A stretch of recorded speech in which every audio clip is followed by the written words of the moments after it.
Hey everyone, welcome to week 2 of educational research.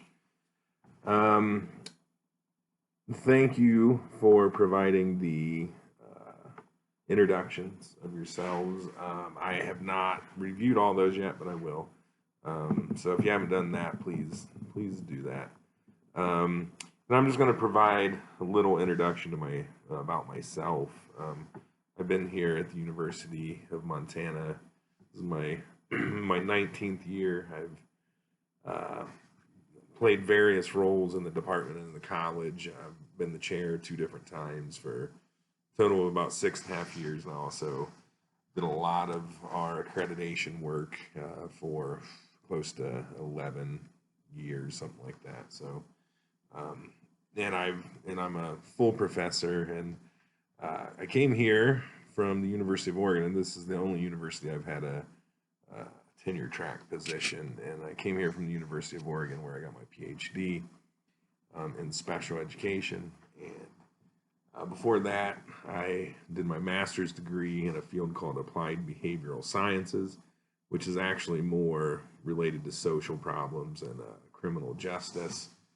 And I did my undergraduate at Ohio State University in special ed with an emphasis on learning disabilities, and later added a couple of other endorsement areas related to special ed. So uh, I've been here a while and have done quite a bit of research. Still do a lot of research. I guess I publish less these days, but I do stay engaged with research, and I really enjoy it.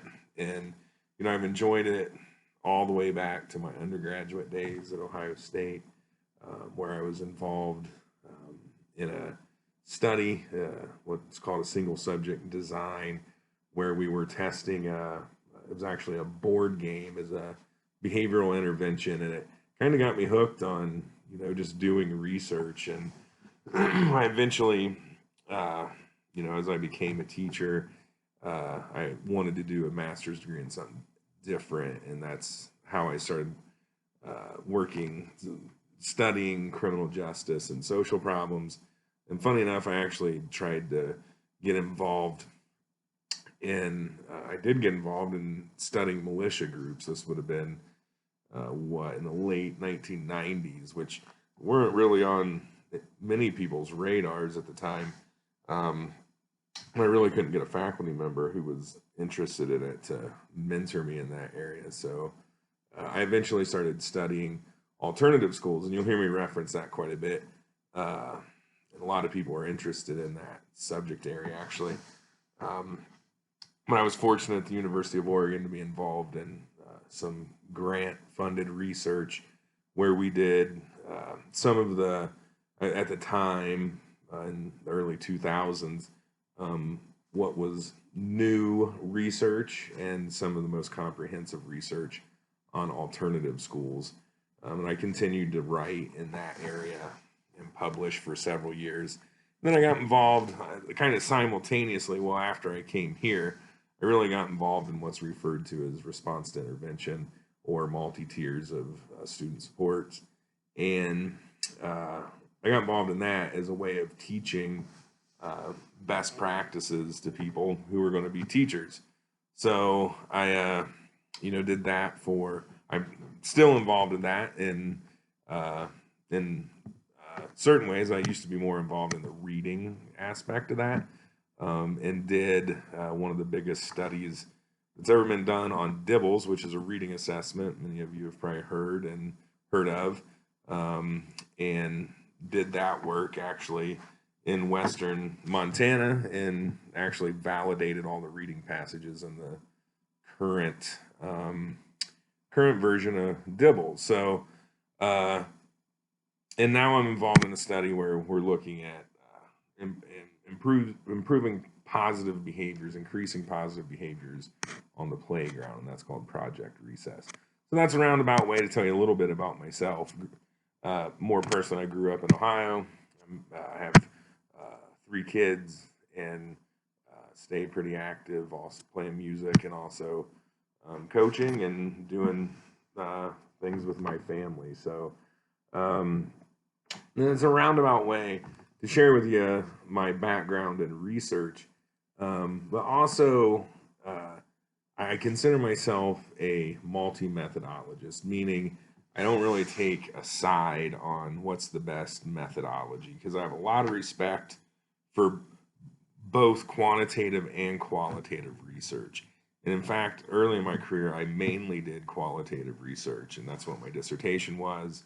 And then, um, you know, expanded into doing quantitative research. So I've published with multiple methodologies, and that's why I like teaching this course because really, and you'll hear me talk about this quite a bit probably, but really, I want you to start right now just thinking, what are you interested in? What do you want to know more about related to education? And just start there. And then we'll move into what's a kind of a general research question. What's something more specific about that topic you want to know? And then you'll begin to do a literature review, and then you'll write a proposal about developing your methodology that you would like to use. I mean, to be clear, you don't actually do the study in this course, but you do write up basically a proposal, and it sets you up to use it if you would like to. So, yeah, and as I mentioned last week, I really do this in a sequential way that it helps you build. And probably the worst thing you can do is just like let things pile up. So, like right now, something you might do, you have a presentation coming up in a few weeks that you'll post and share. Maybe even this week. I mean, you don't have a big workload right now, but maybe this week, do 2 or 3 slides for that presentation that you're going to share in a few weeks. So just start moving in that direction, and know that everything's going to build on each step.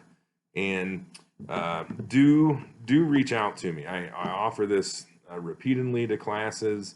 And unless I require it, I oftentimes only talk to maybe 10%, 20% of the class. But I really like to talk to everyone because I do like to build relationships with students and, just make a personal connection. Online is weird, but it can be a good modality for teaching and learning. But I do like making a personal connection with y'all. So, please reach out if you're ever confused or frustrated or overwhelmed. Reach out. I'm happy to talk with you. This is one of my favorite things to talk about. So just a little overview there. So you'll see in the Moodle shell what you have to do for this week, and make sure you have those textbooks because you're going to need them a lot. So take care, everyone, and if you have any questions, just let me know.